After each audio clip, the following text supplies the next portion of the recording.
no longer bound to the law, Romans chapter 7. Now, brothers and sisters, you who are familiar with the law, don't you know that the law applies only to a person who is living? For example, when a woman marries, the law binds her to her husband as long as he is alive. But if he dies, the law of marriage no longer applies to her.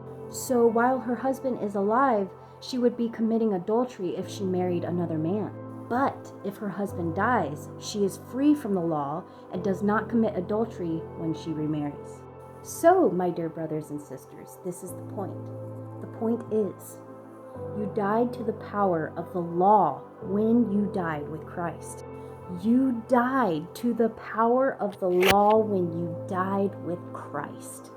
And now you are united with the one who was raised from the dead. As a result, we can produce a harvest of good deeds for God. When we were controlled by our old sinful nature, sinful desires were at work within us, and the law aroused these evil desires that produced a harvest of sinful deeds resulting in death. But now we have been released from the law, for we died to it and are no longer captive to its power. Now we can serve God not in the old way of obeying the letter to the law, but in the new way of living in the Spirit. God's law reveals our sin. Well then, am I suggesting that the law of God is sinful? Of course not. In fact, it was the law that showed me my sin.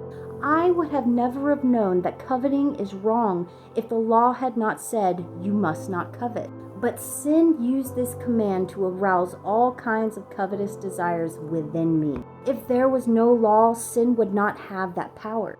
At one time, I lived without understanding the law. But when I learned the command not to covet, for instance, the power of sin came to life, and I died. So, I discovered that the law's commands, which were supposed to bring life, brought spiritual death instead. Sin took advantage of those commands and deceived me. It used the commands to kill me.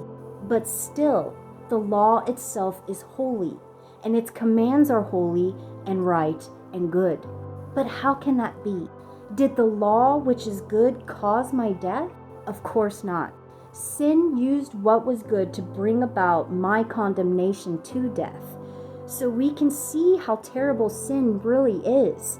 It uses God's good commands for its own evil purposes, struggling with sin. So the trouble is not with the law, for the law is spiritual and good.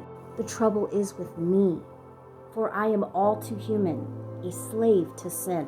I don't really understand myself, for I want to do what is right, but I don't do it. Instead, I do what I hate.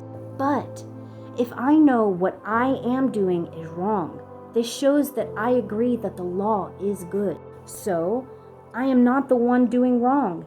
It is sin living in me that does it. And I know that nothing good lives in me, in my sinful nature. I want to do what is right, but I can't. I want to do what is good, but I don't. I don't want to do what is wrong, but I do it anyway. But if I do what I don't want to do, I am not really the one doing wrong. It is sin living in me that does it. For I have discovered this principle in life, that when I want to do what is right, I inevitably do what is wrong. I love God's law with all my heart. But there is another power within me that is at war with my mind.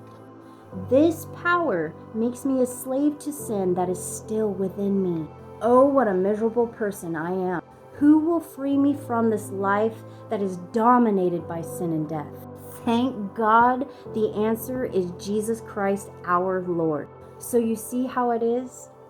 In my mind, I really want to obey God's law, but because of my sinful nature, I am a slave to sin.